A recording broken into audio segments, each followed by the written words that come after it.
Thank you, Austin, and thank you all for that. Speaking of grants and stress at the workplace, we will now transition over to our academic career panel.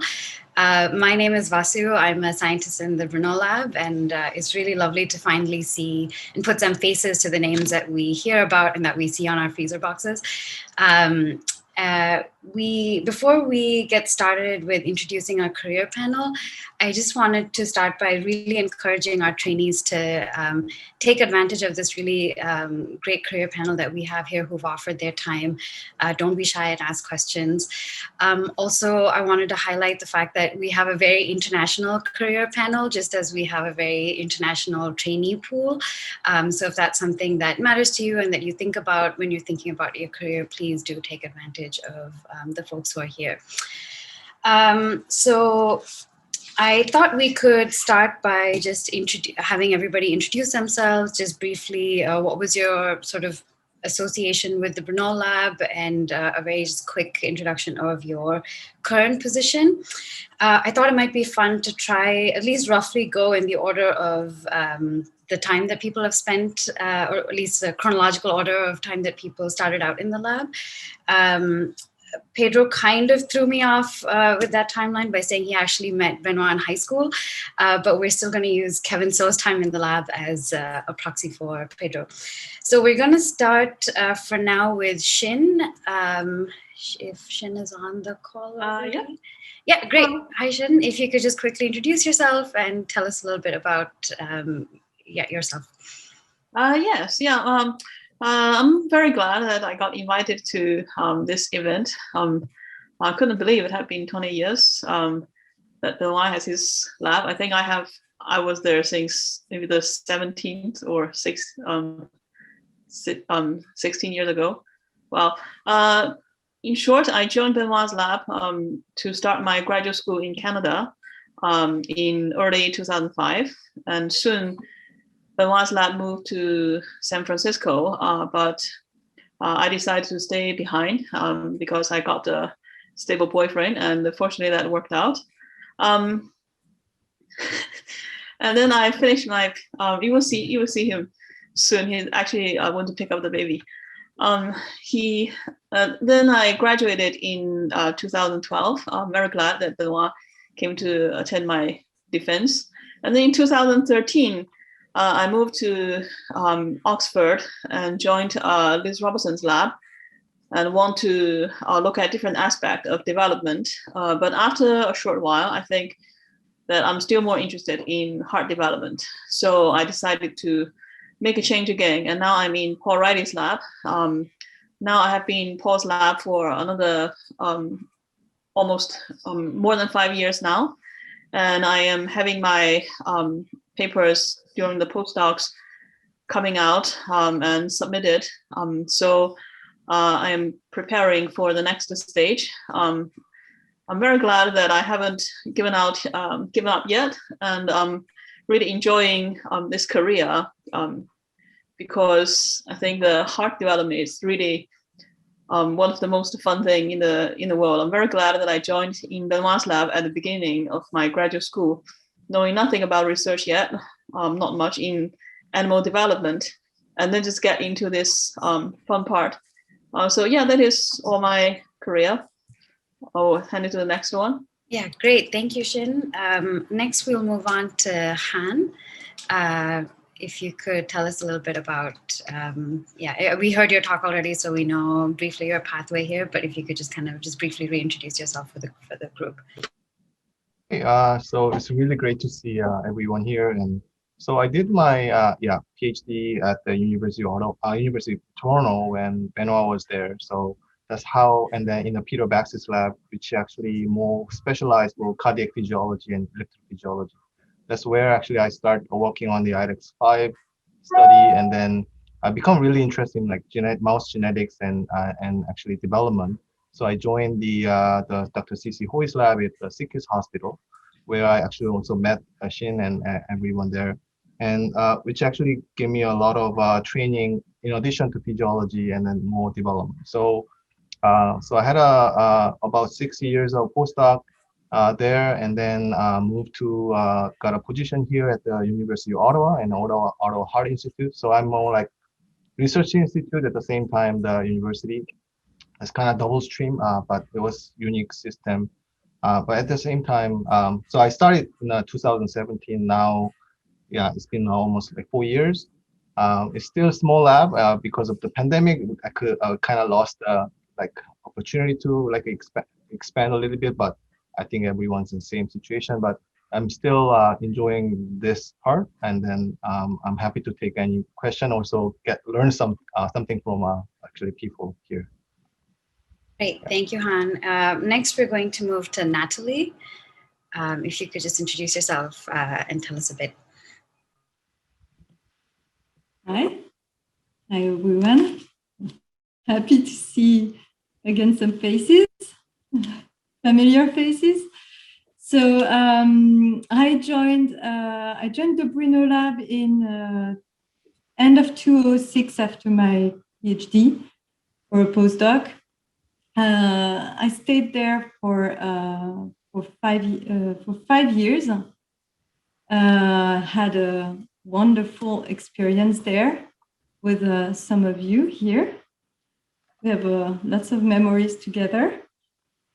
Then I got back to France in 2012, where I got to, in France. I got back in an institute that's called l'Institut du Thorax. It's in Nantes, and it's close to the Atlantic Ocean. And I got to meet with the French system to get an academic position, which is a quite strange system. I mean, very different from the one you have in the US. And so I got a position. I got a position in 2012, a permanent academic position in 2012. So now I'm still working in Nantes, and I'm working on understanding the role of transcription factors in human arrhythmic disease, cardiac arrhythmic diseases. And I'm using induced pluripotent stem cells for that. Great, thank you, Natalie. Next, we'll go to Paul. We had a chance to briefly hear from you. If you could just quickly remind people who are tuned in how long you were in the lab and when you started your own. Yeah, sure. So I stayed in Benoit's lab. I started in August of 2005, and I stayed there for 1 year. And we moved to San Francisco in 2006. And I left San Francisco in August 2012. So it was a long postdoc. I think everyone was happy when they saw my empty bench. I had a blast in San Francisco. I was just remembering, when I got the invitation, I was so excited. I immediately started remembering so many things that I didn't remember before. And I remember very clearly when I delivered my badge in the front desk where HR is in the first floor in the Gladstone Institute. And I remember how I was crying all the way, like walking from the institute to the Caltrain. So very, very emotional time. It was really hard to leave the Gladstone and San Francisco.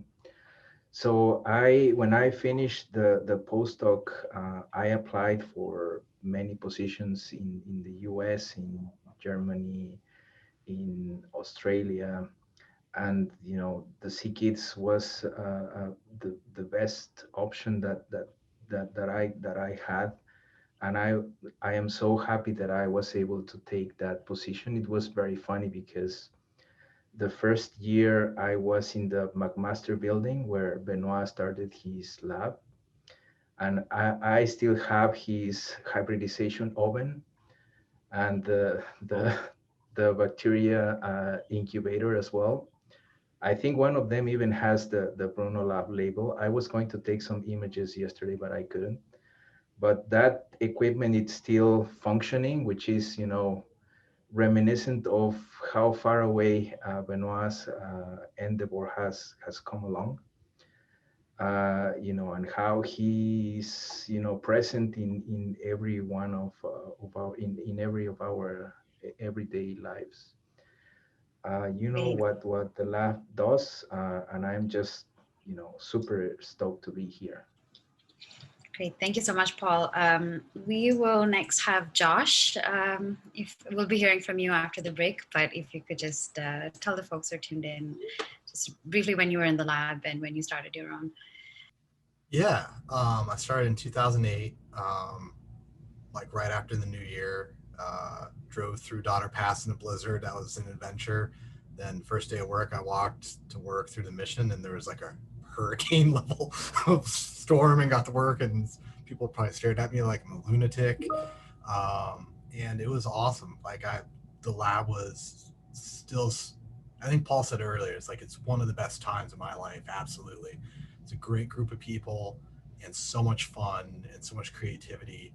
And, I really owe my career to Benoit and to Deepak, convincing me to look places where I didn't necessarily think, and to take challenges on and be independent. Like I never would have thought I'd come to Texas. So I was there until September 2014, and been here and since then, and just got promoted in December to full tenure or associate with tenure. And it's been a wild ride, but I'd say this to the younger trainees who are there: just soak it up. Gladstone's an amazing, very unique place, and the support, the people around you, like, it's amazing. Like, really, really enjoy it, because it's going to be hard to find colleagues that you're this close with who are this good and creative and smart, and also are that good of people, because it's a special place. So enjoy it. That'd be my advice. Thanks, Josh, and congratulations on the tenure. Next, we're going to go to Patrick Devine. Hi, everyone. It's great to see old faces, new faces, all faces. So I was in the lab and I left. I was in the lab for some years. I won't say how long. And I left in 2016.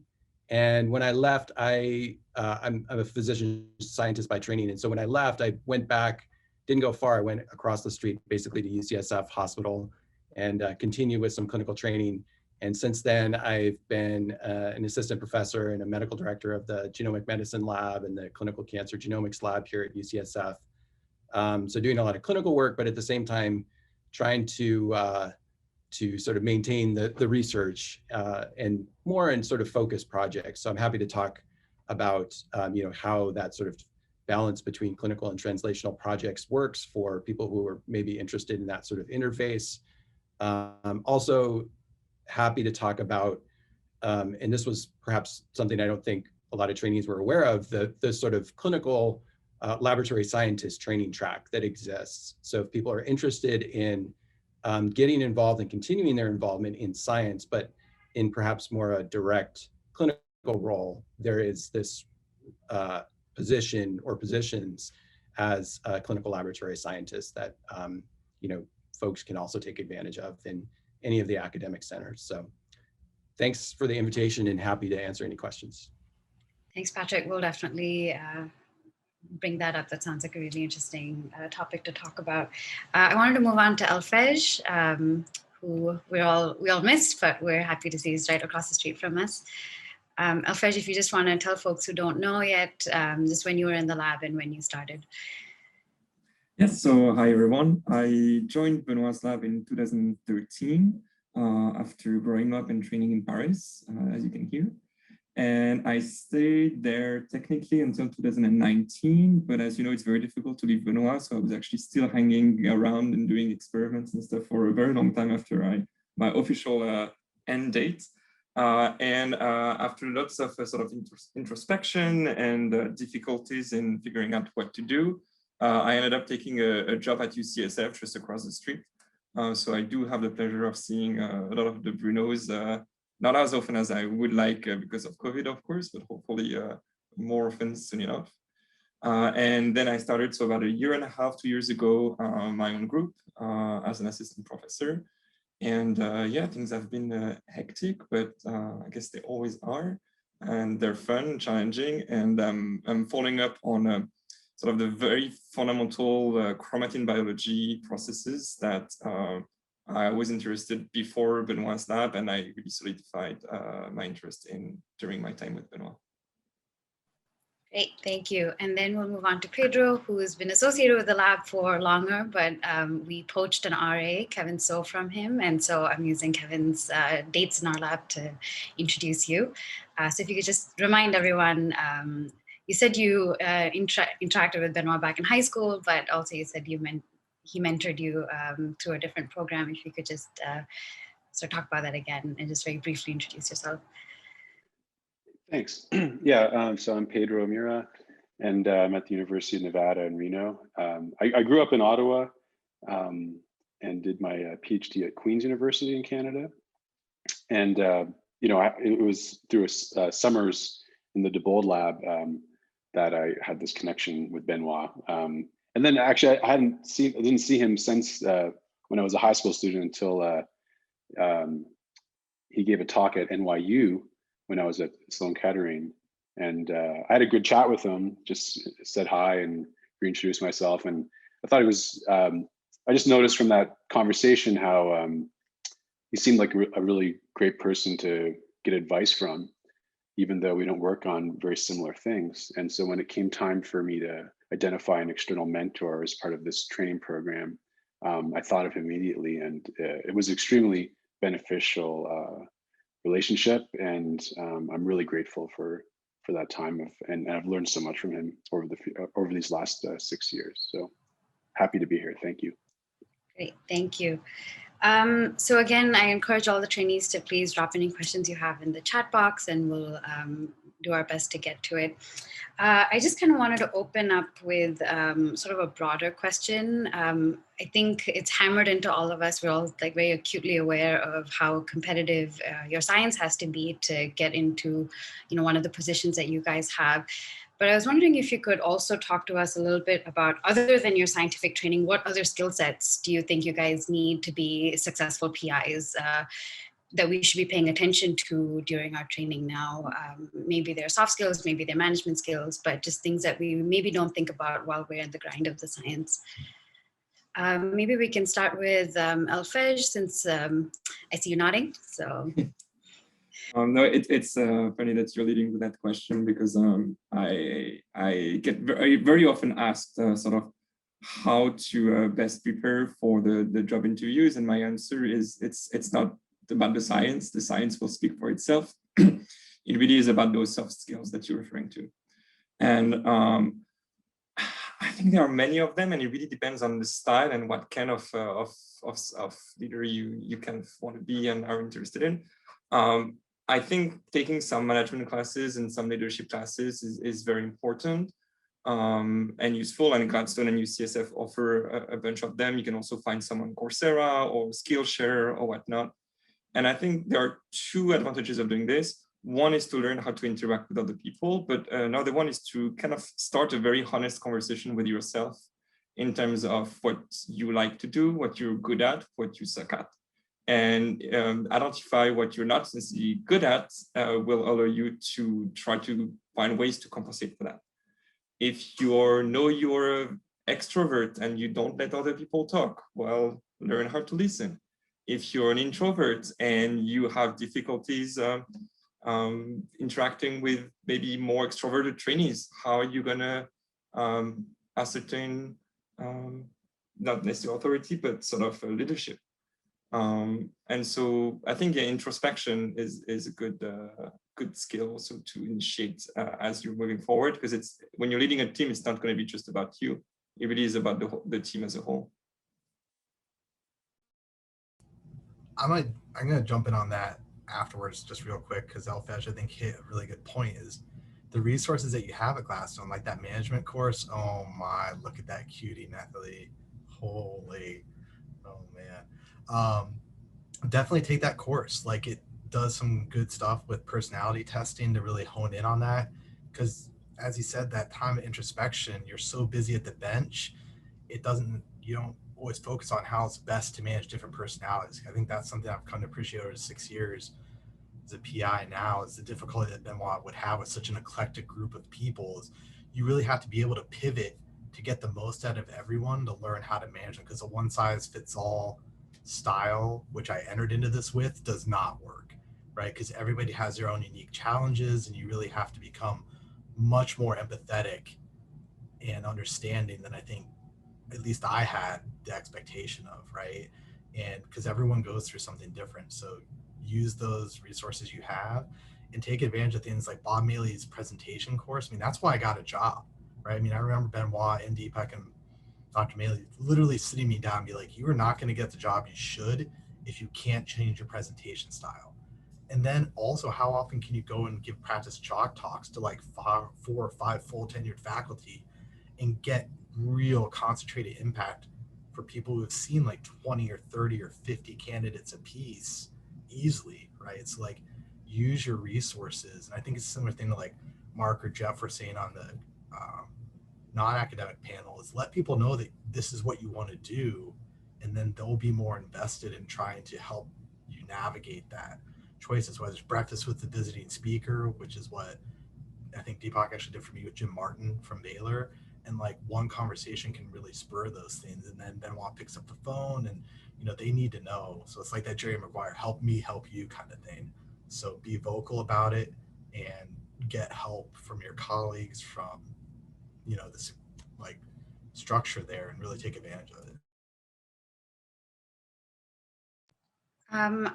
So since you were talking about your chalk talk, Josh, I was wondering if you guys could just comment on the interviewing process. Obviously, things have changed over the last 12 months. Many of the people who are probably thinking about getting on the job market now or actively working on it are facing a very different interview process than you know, we've traditionally thought about, that we've participated in.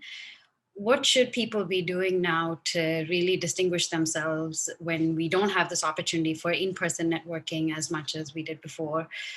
What do you think you know, universities are looking for and departments are looking for in this format when they're trying to hire? What should people be thinking about? I'll jump in real quick. I think Alfred is more the most recent, if I've got this right. I did a job talk not that long ago, and I think just being tech savvy, right? Because like you can use an iPad and actually do the notes function and toggle back and forth between Zoom and that, and you can still use those hints from Dr. Maley's course on the chalk talk of like how to really follow that idea of a grant and set up what's known and unknown and how you're going to be positioned in there, and really follow that advice. And I don't think what they're looking for is changing, right? It's who are you? What are you going to do? Why are you the person to do it? And showing them in a clear, directed vision, like, you know, 2-year, 5-year plan and that kind of thing. And just use the software, because there's a very easy way to kind of jump and use that technology that's out there to create a virtual chalk talk very easily, right? So like get an iPad and use that kind of thing, get familiar with the pen and having your roadmap in there, kind of partially fill it out, Matt, and get good at drawing or practice these and writing legibly. Did anybody else have anything to add to that? Just when, given that we just don't really have the same in-person networking that we did, you know, a year plus ago. I mean, I guess I can participate here. I mean, I don't even know how, you know, interviews are going on, or how to judge a job interview in the current situation. It's difficult for me. But also, I think I have a different perspective because I've been always the introvert. So a challenge for me has been always to, you know, to the image that I project. You know, I've been always like dubious, or you know, I overthink the image that I project too many times. So in my case, for example, when preparing for interviews or talks or whatever, something that works for me is thinking of it as putting the best show out that you can. And that what I mean with that is practicing a lot, like practicing the words that you want to say. Think about every single word that you want to say. I personally think that, I mean, I agree with Josh that, knowing how to use technology in this current environment, it's key. But I would say that even if you are not really like terribly savvy on technology, and you may have trouble like technical issues with your presentation or whatever, but I think that if you prepare very well, like if you practice, if you think what you are saying, you get help from your peers on how to structure and deliver your message clearly, that's going to be the most important part of it. And again, if you are an introvert like me, what works is practicing, like even, in the mirror, and see what you think you are projecting, asking people, am I making the math face now? Things like that for me are important, because again, I'm always been, I like to think of myself as a very secure person, like I'm sure of what I am. But when it came down to exposing yourself internationally, that's when I started having issues and doubting what's the image that I'm projecting. So I think that working on that, even if you're an extrovert, like practicing that, or thinking or getting feedback on the image that you project is very important. Go ahead, Alfred. Yeah, I just wanted to chime in also by saying I interviewed at 5 different places, and the expectations for the chalk talk were completely different than those 5 places. So don't hesitate to really ask the person who is inviting you for the chalk talk really details about what they want to hear. To give you one example, at UPenn, they had a very, very clear sort of short track for tenure. They want you within 5 years to have at least 1 or 2 papers out to show that you're on track, 1 active funding, and basically that's it. So they are looking for someone with a clear action plan, a clear strategy, who is going to be able to explain what is going to be the first project for the first student. Are you going to first recruit postdoc, trainees, or whatnot? At UCSF, the questions that I had were more, how are you going to make sure that in 10 years, I cannot talk about your field without mentioning your name? Completely different expectation from the audience. If I had given them a 5-year plan at UCSF, it would have been a complete miss. So sometimes these are really not clear in the instructions that you're receiving. And so don't hesitate to bug kind of the person who's in charge of your visit to have very, very clear details, and don't stop until you have those expectations really laid out for you. I think some of that also, so go ahead, Josh. Real quick, is get the itinerary early, right? I mean, I think Dr. Maley said this in the course. He was like, ask what kind of room, and I did when I was on the physical job. Mark was like, show me the room, take the measurement. Is it a big board? Is it an actual chalk talk? Like Alfred said, get every detail you can and prepare so you know everybody you're meeting with, so you can read up on them, so you have something to talk about. Then you can avoid the uncomfortable, like personal conversations when you're struggling to make small talk, like some of us do. But you can always talk about science, right? But like, take his advice, is get as much as you can from, and who's going to be on the chalk talk, right? So then you also know, just get as much information as you can. Like, they're there to help you. Great. We have some really great questions in the chat that I wanted to try to start getting to. So one of the questions is from Zoe, and I want to direct this to the folks in the panel who are international and have had to make the decision of whether you want to start a lab in the US or Canada or wherever you are versus international opportunities. What factors went into making this decision, and how do you look back on those factors in that decision now? So yeah, if one of you guys want to get started? I personally know that Alfred interviewed internationally, but if somebody else, if Shin or anyone else, or Paul wanted to jump in on this question, that would be great. Yes, my pleasure to talk about some of my personal experience. When I went to Canada, it's just mainly because of curiosity. I want to look at some great science, and then I moved, and then I joined in Benoit's lab, and then I have another chance of moving down to US, but I don't really want to go down to US because I really don't want to drive. It always freaked me out. So I decided to stay back in Canada. I also stay with my boyfriend and now husband, now the father of my child. And then at the time of me graduating, we again faced the choice of if we should stay in Canada at the same place to do a different postdoc, or to do the postdoc, or go to a different country. And then we thought that that probably will be the next chance that we can move to a new country and have a new experience. That would be the one of the good chances of doing so. Then, of course, now looking back, that I haven't thought that moving into another new country, it will definitely cost me some time, and I need to get used to a new place, just like I get used to Canada from the first time. But now I wanted to stay over here because this is the convenient spot. Oxford is great for research, a lot of great labs, great facilities, and I'm really happy with my present lab. I have a lot of great collaborators in daily life already. So I wanted to stay here. I feel that, of course, experiencing new places, new countries, always really exciting. So many things to look at, but also it will take some time. So it will definitely, you need to plan many things, not only the academic career around it, but also like when to have a child. I think everyone have to worry about it at some time, and also how difficult it is, etc., etc.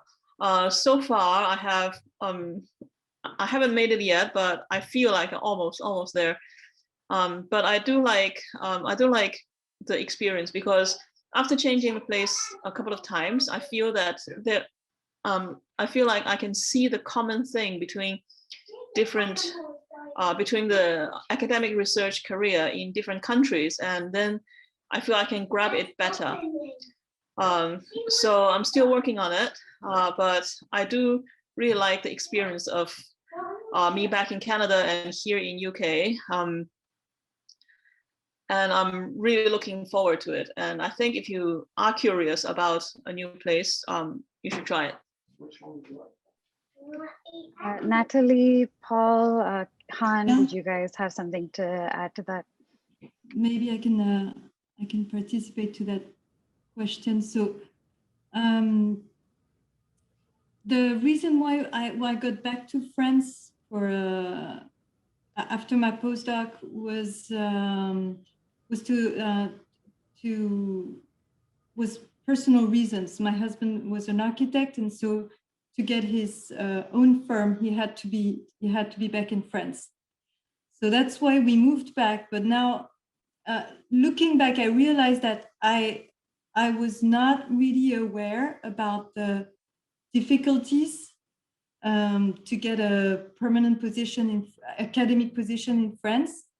So just, briefly, in France, you have 3 chances to get a position in academic research. And whether you work in Nantes, in Nice, or in Paris, it's once a year.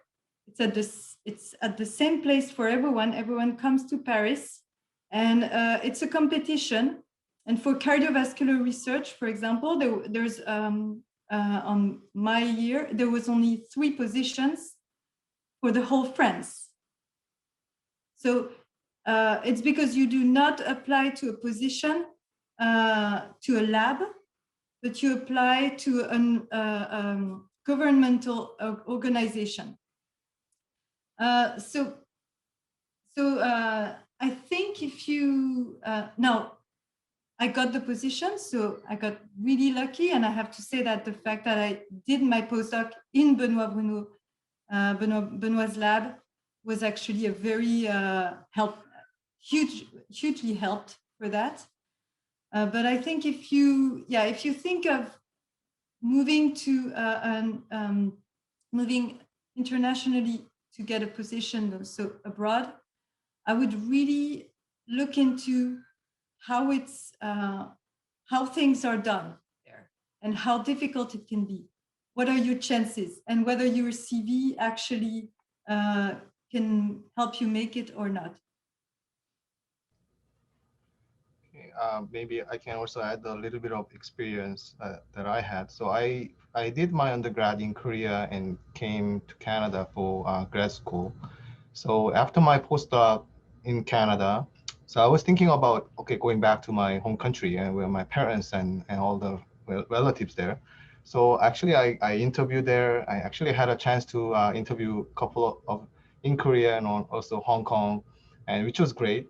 And then I got an offer, but actually I was very naive that I was not aware enough of what I can do there.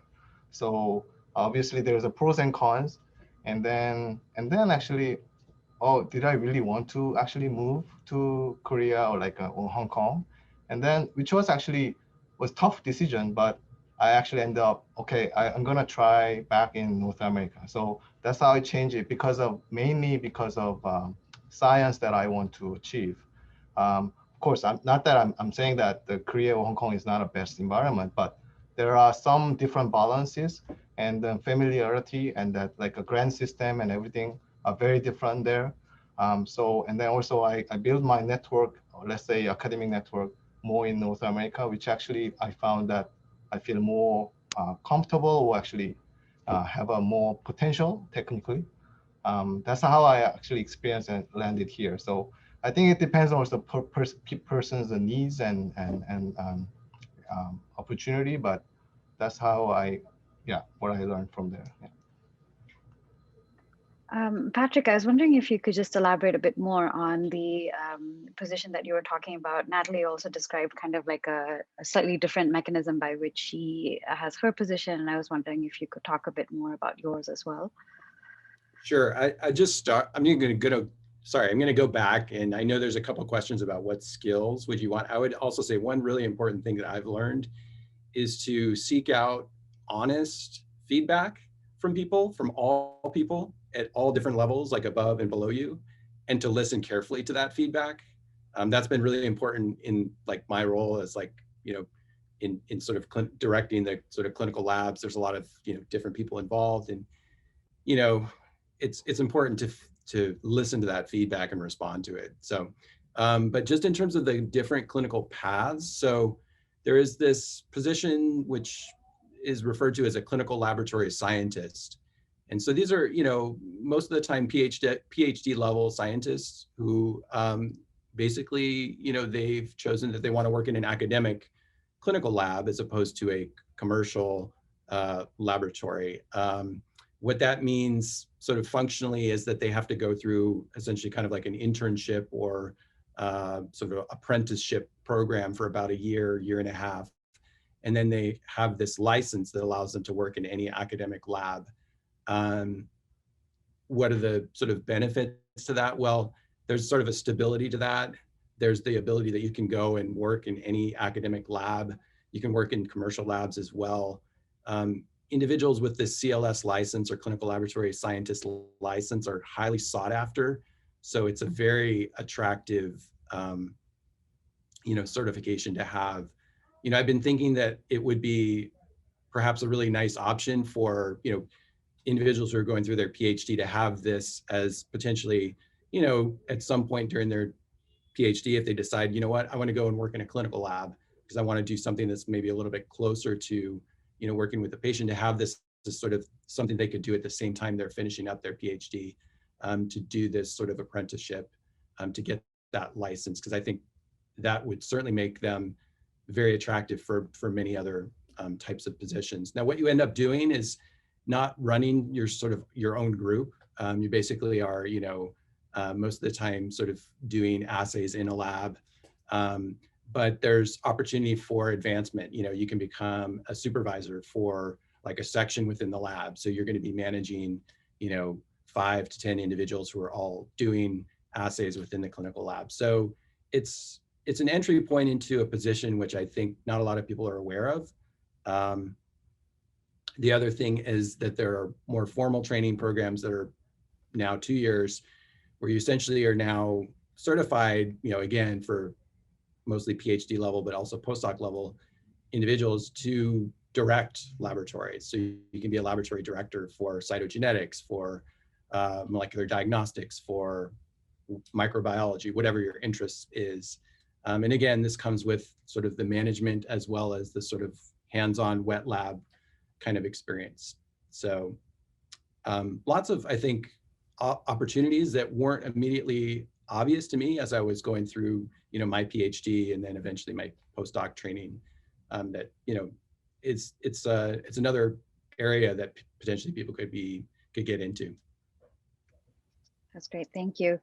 I wanted to get to a question that was in the chat box, and I was hoping to direct this to Pedro.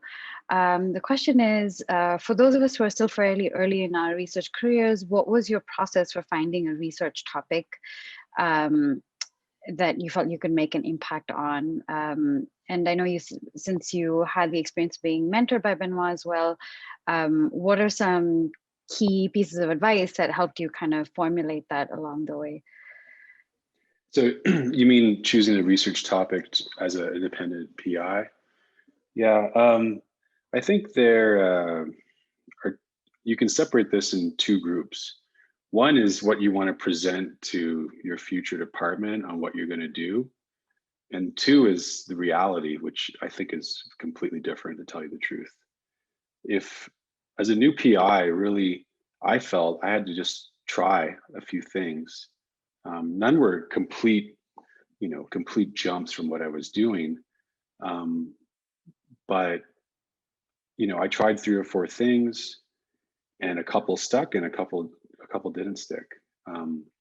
So I think it's important to not get hung up so much on what I'm going to be, you know, like these kind of questions, like how are you going to be the top person of this field? Like you figure out a way to answer that, I guess. But the reality is you try some things, you have some grants. Like I tried many different grants. Some I thought were the best ideas, didn't work. Others I thought were not the greatest, and they got funded. So I just think you as a new PI, you follow your curiosity, and hope, and you can't predict the future too well. I really think so. That's my opinion. Did anyone else want to jump in on that? If not, we can move on to another question. We're running up on time now, so I had a question that I wanted to just throw out to all of you guys. So for those of you who've been at the Gladstone or been associated with Benoit through your training years, what are some key pieces of advice or just experiences from Gladstone that you think, or by being mentored by Benoit, that you think helped your careers and have really stuck along the way? Or as Austin put it, what are some Benoit phrases or sayings that have stuck with you through the years? What's new and exciting? Just do it. Actually, I got inspired by Benoit not too long ago, not through Gladstone, not when I was in the lab, but recently not that recently, but on Twitter, because I followed Benoit's Twitter account, and he tweets a lot, so I could see it all the time. And at the time I was about to write the manuscript of my own project in Paul's lab. I have a lot of data because this is a new project that nobody is familiar with. So I tried everything, and then I have data on everything. I was looking at it, I was thinking, how am I going to write a paper? Should I write it in a chronicle way, or should I write in the how the original grant was proposed? etc., etc. None of them I could see a very clear line. But I saw Benoit said on the Twitter saying like being PI is able to write a story out of any data that given to him. Then I don't know why, but I just feel like, so that is how you write the paper. And then I look at the paper, and then I look at the data again. So, okay, so now I need to make a story out of it.